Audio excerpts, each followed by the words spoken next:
A 6.5-hour standoff in the southern part of Alliance Thursday night ends with no shots fired and a female subject in custody. KNEB.TV News starts right now. From your trusted source for news in western Nebraska and eastern Wyoming, this is KNEB.TV News. Presented by Plat Valley Companies, premier provider of financial services. Hello, I'm Ryan Murphy. This is KNEB.TV News powered by Plat Valley Companies. Thanks for joining me.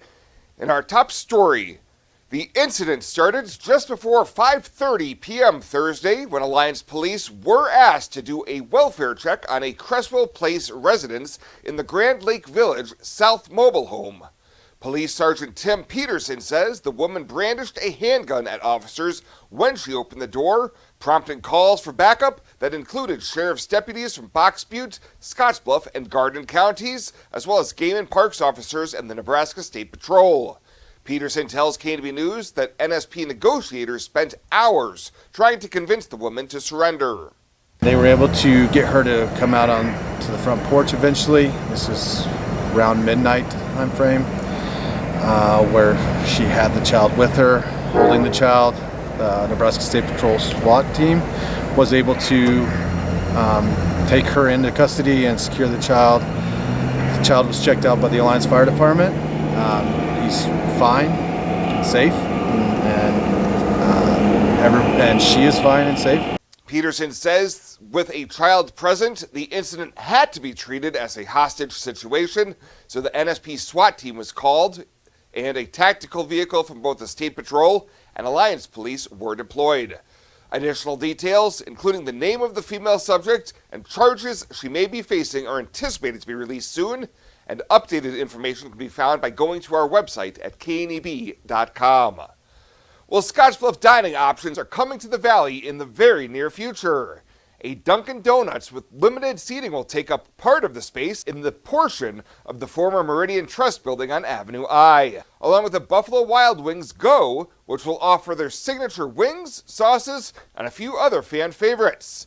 The owner of both franchises, Bhavesh Patel, explains. My Dunkin' is the drive-through and the Buffalo Wild Wing is takeout and delivery, so I don't have much seating space needed. So I will take some space of that, and everything is clean inside. So yeah, everything will be remodeling inside. Patel tells KNB News that he's hoping to have one of the franchises up and running next March, with the second one opened up a few weeks later. A third dining business would take up a majority of the current building space and is slated to be a new location for an existing local business. However, further details on that venture have yet to be announced. Well, Riverstone Bank has kicked off their 42nd annual Gift of Love campaign with the Tree of Names. Marketing Director Becca Pierce tells KNB News people can get the names off the tree by going inside the lobby of their Scottsbluff or Gering branch locations. You know, again, we're inviting the public to come in and take one of those children into your family when you're out doing your holiday gift shopping. And you know, it's Christmas time. The stuff on the tags, those are wish lists, but it does not mean that you have to buy everything on the tag. We just ask that you buy them one new thing. But if you're led to or able to buy them more, they will definitely appreciate it. So that's really where our program stems around. Pierce says the canned goods collection and Coats for Kids campaigns are also underway. And in addition to the Gift of Love, the annual Turkey Trot will take place on November 18th. We'll have more news right after this. The journey of a dream becoming reality. When we're young, a dream develops into a passion. That passion continues to manifest and grows as you do. It becomes all you want to do and all you want to be. It gives you direction. It drives you. Then, your dream has become a reality. When that dream is ready to be reality, Plat Valley Bank will be with you every step of the way. Life Care promises us that we are looked after and taken care of properly. If I didn't have Life Care, I would be probably scared to death about having enough money for when I got older or when I got sick. Moving in here was an easy decision and in fact a no-brainer. I looked at it as actually buying long-term care insurance, and in retrospect a good move. One of the things that convinces me that we did the right thing is no matter what happens, we will constantly be taken care of. The whole thing is just vital because you don't have to be worried about what's ahead for you. It's there, it's in black and white, and that's reassuring. This is home. It has been from the day I moved in. Welcome back. A former Bayard man who took a plea deal in a federal bank fraud case has been sentenced to federal prison and ordered to pay millions of dollars in restitution. Federal prosecutors announced Thursday that 64-year-old George Likas has been sentenced to 36 months imprisonment plus 5 years supervised release. As part of his sentence, Likas was ordered to pay more than $5 million in restitution to First State Bank, which acquired Great Western Bank after the alleged fraudulent activity. Sentencing had originally been set for September. However, it was delayed as Likas contested the pre-sentence investigation report calculations on the amount of restitution. He claimed it was unclear if the bank actually suffered any loss, as the sale of collateral did not bring fair market value, and therefore restitution should not have been ordered. Well, the Sons of the American Legion Gearing Post 36 will be hosting their third annual Coats for Kids Children's New Coat Drive this Saturday, November 4th from 5 to 8 p.m. at the American Legion on 9th Street in Gearing. Chili, brats, and cinnamon rolls will also be served up for $7 per plate. And it's time to fall back this weekend as most of the country makes the switch to end daylight savings time. The government expanded daylight saving time in 2007 in an effort to save energy. It now begins on the second Sunday in March and continues until the first Sunday in November. The official change occurs at 2 a.m. Sunday local time, although people often change their clocks before going to bed Saturday night. Daylight saving time begins again on March 10th. Welcome to Kelly's Liquor, your liquor cabinet. Whether you're a wine enthusiast, a whiskey sommelier, a tequila connoisseur, or you just love your beer, Kelly's has the best selection of what you're looking for. Family owned and operated since 1946 and right on 27th Street in Scottsbluff. Come see us today at Kelly's Liquor, your liquor cabinet. And remember to be a good neighbor. Don't drink and drive. Kelly's Liquor, West 27th Street in Scottsbluff.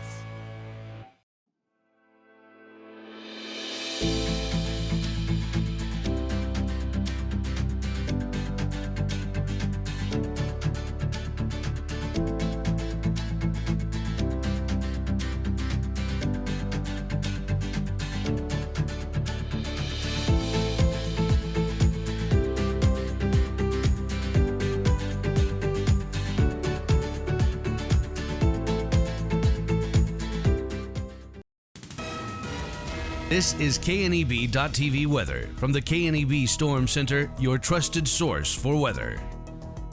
We're going to be dealing with partly cloudy skies across the area as we go through the evening hours. Temps fall down into the 30s. A very nice weekend is coming our way. It'll be breezy but warm on Sunday. By midweek next week, we will cool off. Still, though, only small chances of some rain showers. Daylight saving time comes to an end as you turn clocks back Sunday at 2 a.m. Don't forget, check those smoke alarms. Make sure they're in good working order. Get an extra hour of sleep, but man, that sun's going to set early. Or take a look at the sunrise and sunset times on Sunday, up at 6:31, setting at 4:44 as we start to lose more daylight out there. Yesterday, we hit 70 beautiful degrees after a morning low of 20. As far as rain goes, nothing in the rain gauge yesterday. We had a few light sprinkles this morning. That's it. Still running about 7 inches above normal for the year, and we don't see really much in the way of precip coming the next 7 days. Rain chances are going to be very slim, and winds are going to be windiest, I think, Sunday, but some breezy conditions Tuesday, Wednesday of next week, not out of the question as well. We're going to see temperatures that are beautiful out there tonight. 30s, 40s off to our north. Here in Nebraska, Wyoming, it's 50s and 60s, and no major issues out there. 56 Torrington, 52 Valentine, 55 in Kimball. Winds are out of the northeast, northeast, under 10 for the most part. Gusts are contained to the high country. Futurecast, you'll see just an isolated sprinkle out there tonight. Maybe in the northern portions of the Panhandle into the Sandhills, a few more rain showers. Then those will push off east by tomorrow morning. Late in the day tomorrow, it becomes clear all across the region into tomorrow night. Still clear skies. Sunday, the winds are going to pick up a little bit. We'll have some more clouds in here. And it will still be pretty warm, though. Sunday very well may be our warmest day of the week. And we see that continue into Sunday night. Overnight lows tonight in the 30s. Highs tomorrow in the 60s. And as we take a look at precip, again, confined primarily to the Sandhills into portions of the northern Nebraska Panhandle. Your forecast for tonight, some clouds, a slight chance of rain showers. Lows down around 33. For tomorrow, it's going to be sunny. Highs in the mid-60s. Light winds, a gorgeous day tomorrow. Our 7-day forecast, we do see temps warm up on Sunday again into the mid-70s. That'll be our warmest, breeziest day too, I believe. Back into the 60s Monday, Tuesday, then falling into the 50s for the middle to end of next week. Logos in Gearing is the place to get all of your school spirit gear, personalized gifts, and promotional items for your business and employees and banners for any special event. Logos is also the only place to stop for custom screen printing or embroidery. You can even design it yourself on their interactive website. Stop into Logos today. They'll design it, print it, and have it to you in no time. There's no job too big or small for Logos. That's Logos in Gearing.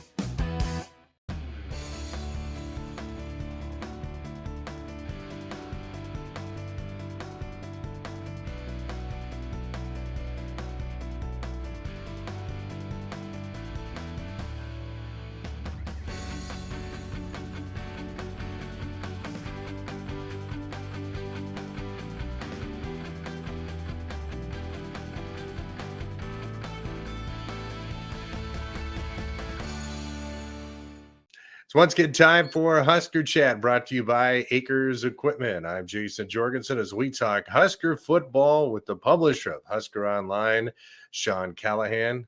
A winning streak for the Huskers now. Undefeated October. A lot to be excited about. Matt Rule's done a nice job of turning things around. Yeah, it is really remarkable when you hear the number that Nebraska hasn't had an undefeated October since 2001. Thinking how long and how much football has been played, and there hasn't been undefeated months of October since then. Nebraska now 5-1 over the last 6 games after that 0-2 start. That's really helped this team kind of come to age. And look, it's still a flawed team, but I think Matt Rule is figuring out what they do well, and he's building it around that. And that's called good coaching. And I think a lot of Husker fans admire and appreciate what he's doing with this locker room, the way the kids are playing. They build things on two things right now: stopping the run and running the football. And they lead the conference right now in running the football, and they're second right now in rushing defense in the Big Ten. In terms of the offense, and this is looking way forward, do you think this is what he's going to continue to try to do, or is this game plan and this blueprint just the best fit for this season? Yeah, I think it's a year-to-year thing, but you have to look at Harburg and what he can do. And look, he's limited. I mean, he in the weather last week made it hard to do much of anything. I mean, you saw what that wind did. Tommy Hill's interception a couple of weeks ago, that might have been a touchdown for Purdue. But when you're throwing into a strong north wind like that, the ball just knocked itself down and allowed Tommy to pick it off in that situation. So I just think, the conditions last week played a factor. But yeah, they're extremely limited. 8 of their 11 starters that started the Minnesota game are out or not starting anymore. So it's a completely different offensive unit than we saw in Minneapolis with the number of O-linemen, receivers, running backs, quarterback change that's happened. Really, the tight end position is the only position group that hasn't been affected, but they kind of have because Arik Gilbert had his stint that happened right before the Minnesota game.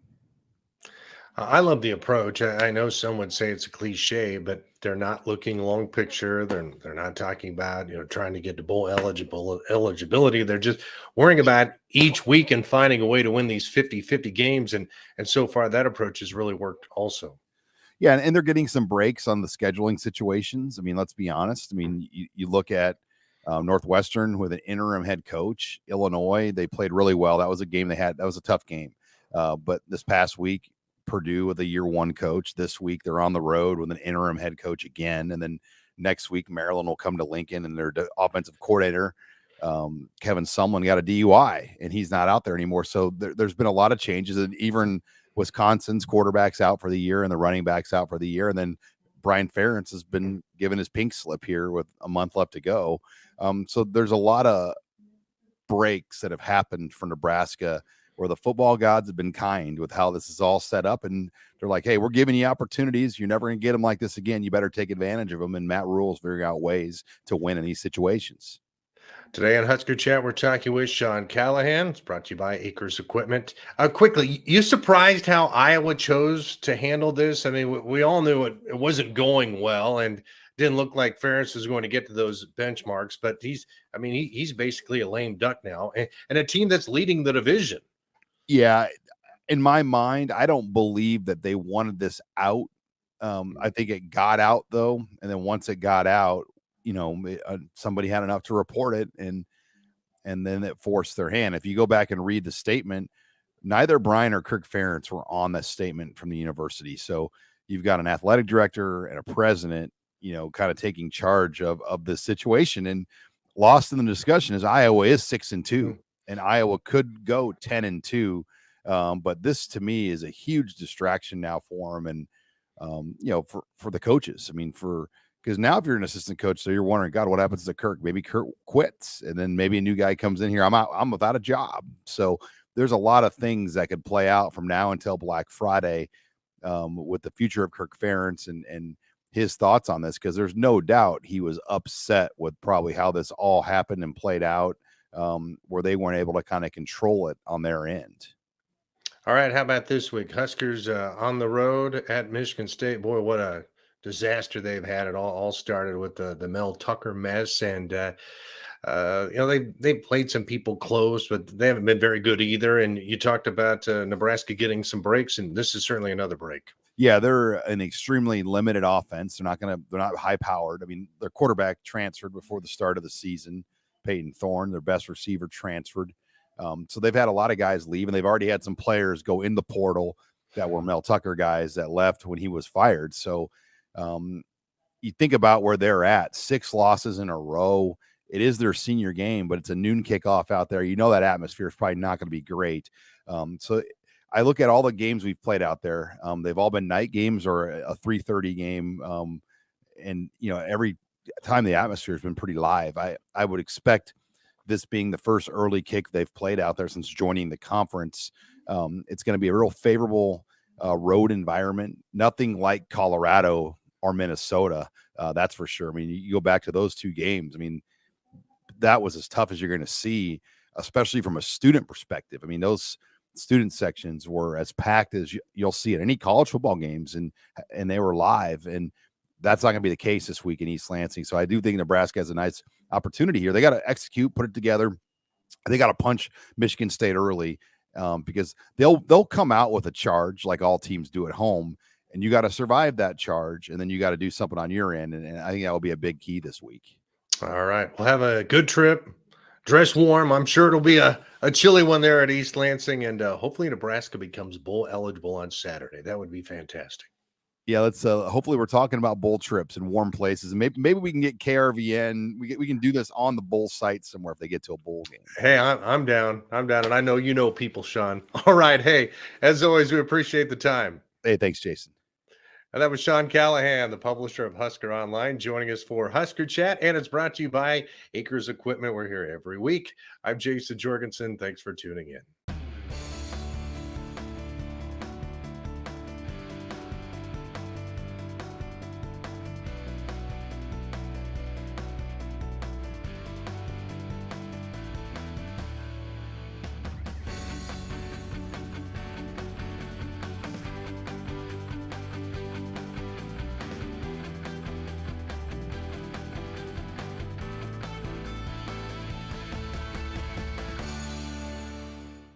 Fly United Airlines, operated by SkyWest with Western Nebraska Regional Airport. United is dedicated to going the extra mile for you with daily flights to and from Denver, along with a commitment to excellent service. Reserve your flight today, and remember, United miles can be earned and redeemed with your flights.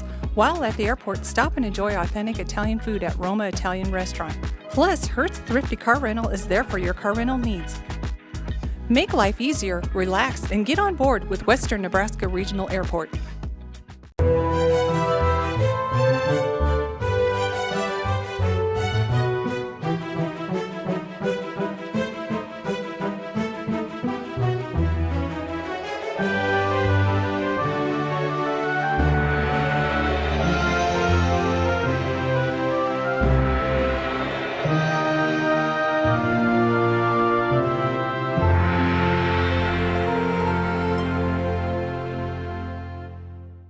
Let's take a peek at your weekend community calendar, brought to you by Riverstone Bank.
The community calendar is brought to you by Riverstone Bank. We're local and we love our community. You deserve to have a building that will last for generations. With more than 110 years of experience and thousands of satisfied customers, Morton Buildings is the industry leader you can trust. If you're planning for a garage, farm shop, horse barn, storage building for your RV, boat, or collectibles, there's no better time to buy. Contact your local Morton sales office or visit mortonbuildings.com to get started today. At Plat Valley Bank, we want to help you take advantage of every adventure. We know you have plans, goals, and dreams. Let us help you with them. Whether you are just starting the business you have always imagined or looking to grow your existing one, we have a business loan to fit your needs. Stop in and see us at Plat Valley Bank and let us help make your dreams a reality. You belong here. Plat Valley Bank, member FDIC, equal housing lender. And finally tonight, it was another jaw-dropping figure raised during last week's big fundraiser for the Festival of Hope.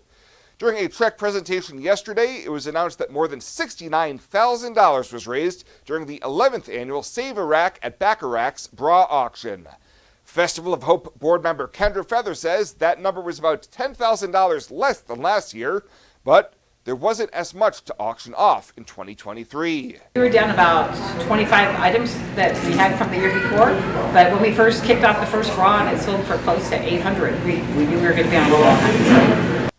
She says this annual event helps touch so many families in the valley. I'm lucky because I get to be on the board for Festival of Hope. I also work at KDB, and I love working with Bacharachs and their sales rep, but I also consider them friends. And they just, I think all of us have had somebody in our life touched by cancer, and for this to happen, and it may not just be breast cancer, we've done it for other kinds of cancer. Like the cooler that went this year, it was with someone that had bladder cancer. But you know, it's a terrible disease, but for us to be able to do this and keep doing this, I just am shocked at the total every year.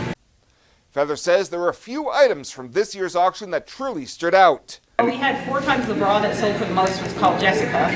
Wrong picture that way, but it sold for the most with $3,050. But the cooler that was dedicated to Kathy Klein in her memory, it went for $3,350. It sold twice.